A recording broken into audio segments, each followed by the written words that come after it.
Hello students, today we are here to discuss about the projective techniques. All of you know that personality can be measured through various techniques like self-report inventories, observation method, checklists, rating scales, through interview and also through projective techniques. In today's session, we will concentrate on projective techniques, how these projective techniques are useful in understanding the assessment of the personality of an individual. How do they influence us in understanding the individual? How far it is effective using the projective techniques? When I say about the projective techniques, naturally it is different from the self-report inventory. You all know that in a self-report inventory, you yourself are rating yourself on a particular dimension or on a variety of situations. In fact, the self-report inventories are direct measures of personality, whereas projective techniques are indirect measures of personality. If we look at the origin of the projective techniques, they have emerged in the clinical practice, because when they are dealing with the clinical cases, in order to assess their personality, the researchers felt or clinicians felt it is difficult to directly get the information, because most often that may be a biased report or it may be a faked information. So, when we see that the person is not aware about what he is assessed, naturally he tries to be more genuine in giving the responses. So, keeping this into consideration, projective tests were developed. So, before we understand what are these projective techniques, let us see the difference between self-report inventories and projective techniques. In projective techniques, the individual is given an unstructured situation to which the person responds. In unstructured situation means, a situation is given where the meaning of the situation and interpretation of the situation may vary from individual to individual. The most important assumption of projective techniques is, when responding to this unstructured situation, an individual projects his own feelings, needs, motives, etc., without even being aware that he is reflecting all these aspects. Since the individual is not aware of these revelations, he does not resort to any defensive reactions, or he does not resort to any use of defense mechanisms. So, we can say in a projective test, the individual has ample opportunity to project his own personality attributes which are latent and unconscious in the interpretation of an unstructured situation. When latent and concealed, these experiences are incapable of exposure by the questionnaire type of test. So, such kind of latent and concealed experiences are not possible when we are administering an self-report inventory or a questionnaire. On the other hand, projective techniques are using a holistic approach to understanding the personality as a whole. That is, they try to use the global approach. They try to give the overall profile of an individual instead of focusing only on certain traits or part of the personality. For example, if I want to know whether a person is an introvert or extrovert, I may be using only that particular questionnaire. I may be knowing only that aspect of the personality, but I may not get the complete profile of the individual. Similarly, if I want to know whether the person is suffering with any kind of an anxiety or any kind of a depression, the self-report inventory regarding that dimension gives only that important aspect, but I may not be knowing the other aspects of it. But when we use the projective techniques, the overall personality may be exhibited through the responses given by the client. Projective tests are also different from the observational methods. The reason is, in observation method, generally the observer can be more biased, because in most of the cases the observer may be knowing whom he is observing, or sometimes even if the person is not known, that is, the person who is observed is not known, but still the observer may use his own subjective bias. This is not possible in the projective tests. Now, let us see the classification of projective techniques. Number of classifications have given by different researchers and personality psychologists, but the first basic classification and the classic classification of projective techniques is given by Frank. His classification of projective techniques is based mainly upon the nature of response evoked by the materials of projective techniques. Now, let us see how Frank has classified the projective techniques.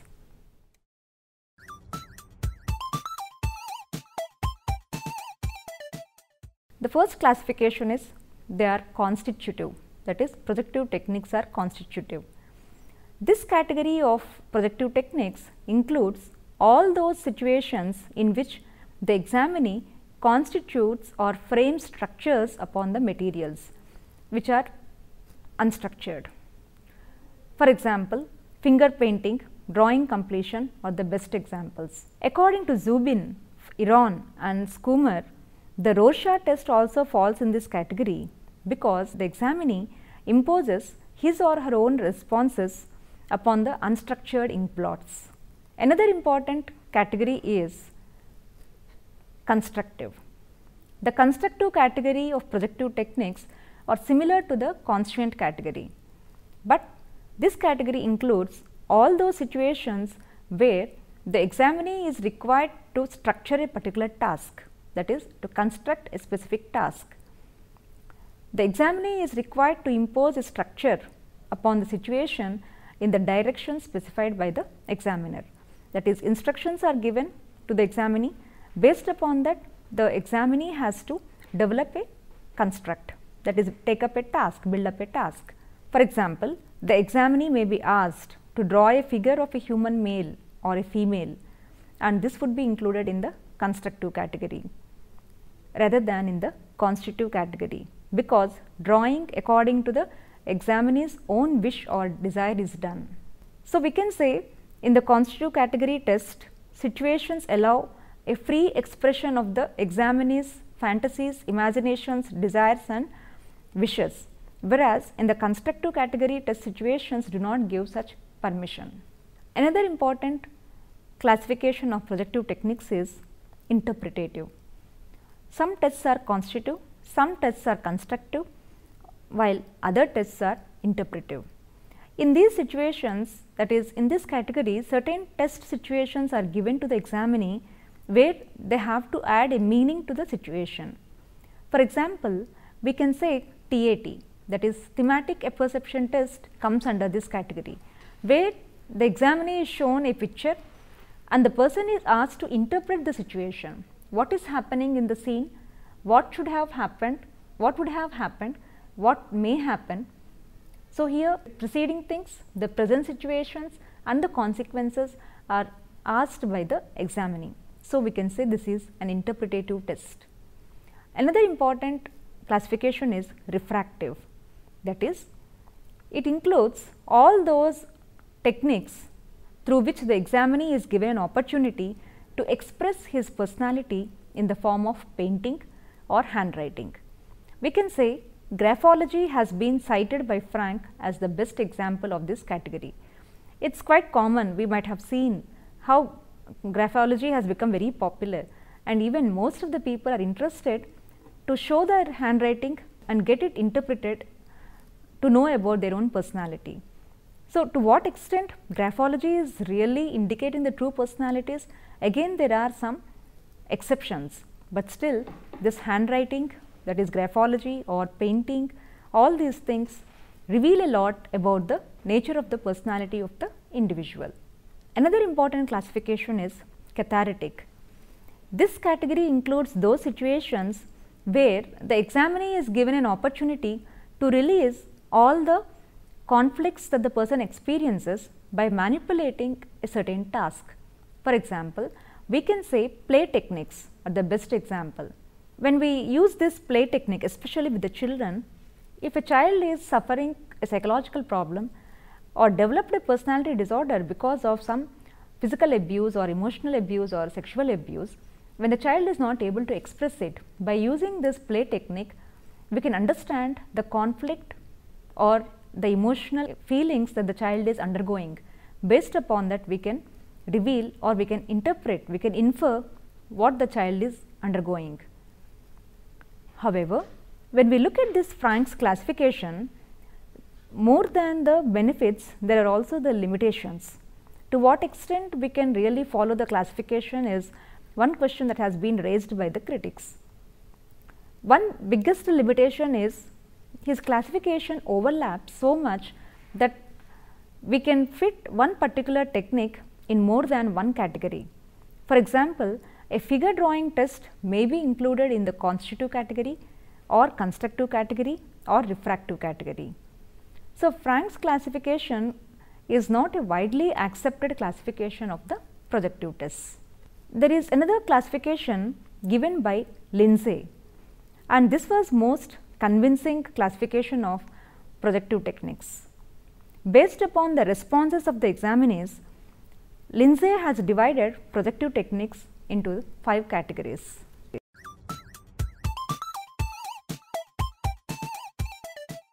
The first classification is association techniques. It is quite natural that we tend to interpret the situations by associating certain things. So, this association technique category includes those situations where the examinee is required to respond with the associations which are evoked in his mind when he is given the situation and the task. For example, the Rorschach test, the Holzman's ink blot test and word association tests are the best example that fit into this category. The Rorschach test requires the examinees to respond to an unstructured situation. That is, here the ink blots are given which look in different forms, and when the examinee is interpreting these ink blots, he might be associating certain objects, certain persons or events. However, no attempt is made to mold these associations either by the examinee or by the examiner. Similarly, in the word association test, a word is given to the examinee and he or she has to respond immediately to that word, that is, whatever comes to his mind, he has to say it aloud. For example, if I say bread, the answer could be butter or the answer could be hungry. When I say knife, it could be cutting the vegetable.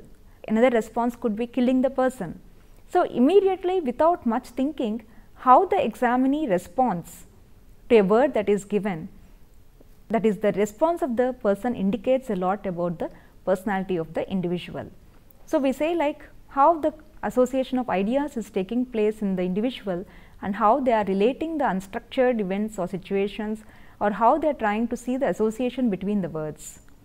And when we are using this word association test, the responses of the reaction time is also analyzed. For how many words, how much time is taken, for what sort of words the reaction time is more. All these things also reveal a lot about the personality of the individual. Another classification given by Lindzey is construction techniques. In this particular classification, a situation is given where the examinee has to construct a story after seeing the stimulus materials with a certain specified time. No record is generally kept about the time, but the examinee's themes and mode of explaining or responding are more relevant in understanding the personality of the individual. We can say thematic apperception test, children's apperception test, Rosenwig picture frustration test are the best examples that come under this category. In fact, even object relations technique can also fit into this category. In all these tests, the examinee is asked to construct a story or produce a simple statement or a response in the form of a reaction to the situation that is given to the examinee. Another important classification of projective techniques is completion techniques. These techniques reveal a lot about the true nature of the personality of the individual. In this category, the examinee is presented an incomplete sentence and the examinee is asked to complete them in any way he desires. There are no conditions, uses of the words, or no conditions about the particular mode of response. For example, sentences like I feel tense because, so the statement has to be completed by the examinee. My ambition in life is dash. So, what comes to the mind of the examinee, they have to write down that. I often get nervous when dash. So, this incomplete statement has to be completed by the examinee, and the person is asked not to think too much about the reasoning and then responding to the sentences. Whatever comes to their mind, once they read the sentence, they have to fill it. Once the responses are given by the examinee, they are analyzed and interpreted to get some clue regarding his personality. However, we can say these techniques lack a uniform and structured mode of analysis. Stories were also used as a completion technique. The outline of the story will be given and they have to cook up the story using that outline. Another classification is expressive techniques. In this particular category of the situations, the examinee expresses his personality through some manipulative tasks which generally involve some interaction with the material. Once again, we can say here play, drawing, role playing, painting, finger painting, all these things are the common expressive techniques. One important feature of expressive techniques is examiner pays much attention to the way or process by which the examinee is manipulating the given material. For example, we may ask the examinee to play with a toy. He may pay attention to the process by which dolls are selected and handled during the play. For example, a child showing or developing hostility towards a teacher may pick up a doll which looks like a teacher, and the child may be abusing the doll or may be trying to behave in an aggressive way with the doll. This indicates the kind of the ventilation that the child is revealing about his or her feelings towards the teacher. That is, hostility has come out by using the dolls. So, in the expressive techniques, attention is given to the process and not the end product of the process. We can say expressive techniques are different from construction techniques because the emphasis is given to the process, whereas process and the way the materials are handled rather than the end product of the process. That is, focusing on how the story is developed or what is the story or what is the content of the theme. The famous toy world test is an example of expressive technique.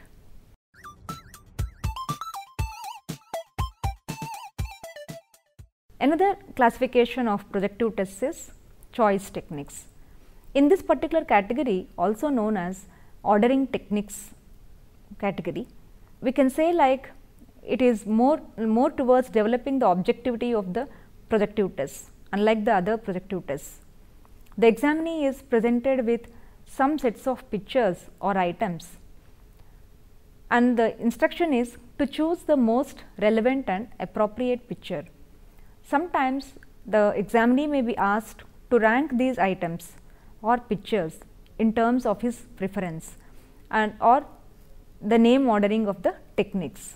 Sometimes the examinee may be asked to rank those pictures in terms of his preference.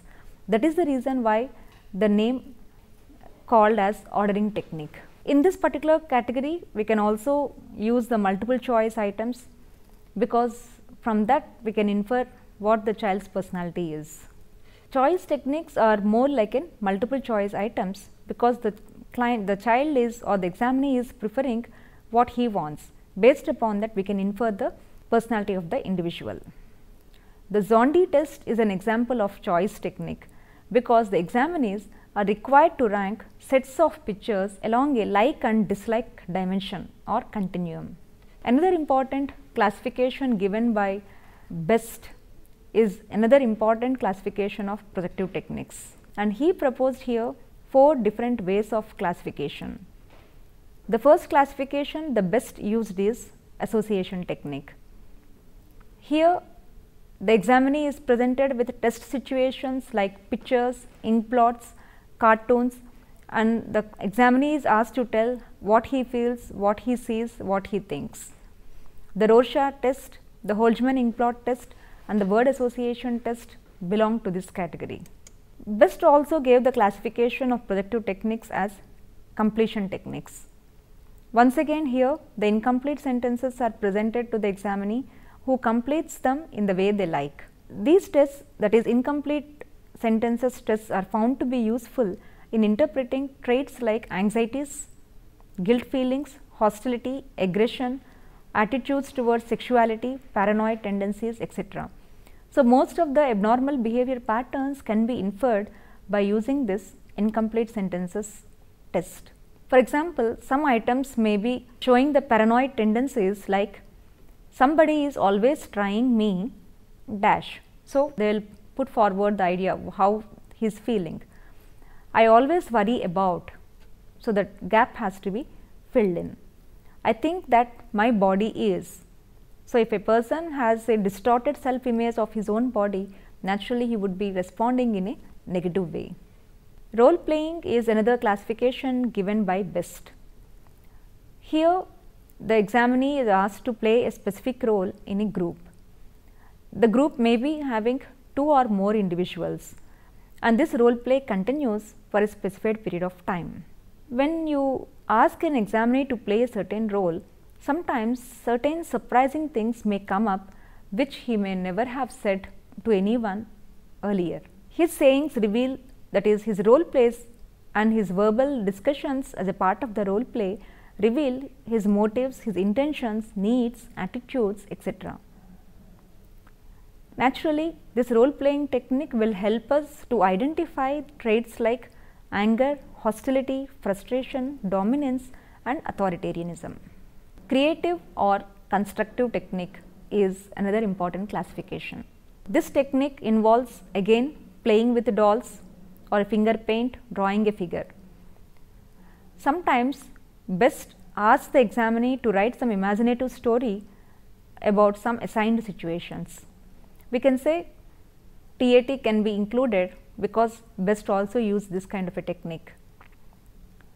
Generally, on the basis of the choice of the colors, choice of the words, the formation of the sentences, the order of the sentences, all these things help us to infer the true nature of the personality of the individual. One way to reduce the confusion and overlapping in the classification of projective techniques is to classify them as 3 categories, that is pictorial techniques, verbal techniques and expressive techniques. Because like there are too many classifications given by too many people, that may be creating a confusion. So, ultimately they said we can classify all the projective techniques as 3 things, that is pictorial, verbal and expressive. Under the pictorial techniques, from whatever we have discussed earlier, we can say Rorschach test can fit into this, TAT can fit into this, CAT, children's apperception test can come under this category, and Rosenvik picture frustration test can also be included in this category. So, where a picture is given and the person is asked to interpret, all such variety of techniques can be a part of this pictorial technique. Verbal technique. In this verbal technique, probably we can say incomplete sentences test can be used, because the examinee has to respond to the situation. When the examiner says a word, the examinee has to utter whatever comes to his mind. So, incomplete sentences can be a verbal technique. So, word association can be a part of the verbal technique of projective tests. Then under the third category, that is expressive, we can say all the tasks where the persons are asked to manipulate the things and then present the picture or complete the task can come under this category. So, here graphology, painting, role playing, playing with dolls, all these things can be included under this category. Here in the expressive technique, the way or the manner in which the examinee is looking at the situation or looking at the object and how he is using these kind of the objects or the situations helps us to assess his personality. So, these are the different classifications, but finally we have concluded as under 3 categories. Though we say projective techniques are different from the other assessment techniques of personality, and we say that they provide a more objective basis for assessing the personality of the individual, it has its own limitations. Many people criticized, that is many researchers, many clinicians criticized that it has its own limitations.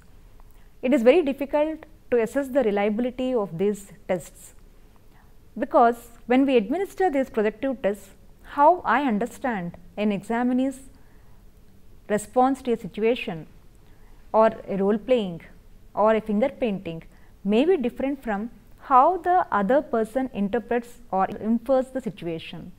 So, naturally, though we say it is more towards the objective approach of assessment of personality, there is a subjective element or subjective bias involved in that, and it is also difficult to establish the reliability and validity of the projective tests. However, despite these limitations, we can say projective techniques are still very popular in clinical situations, especially in understanding the clinically disturbed patients and patients with severe personality disorders.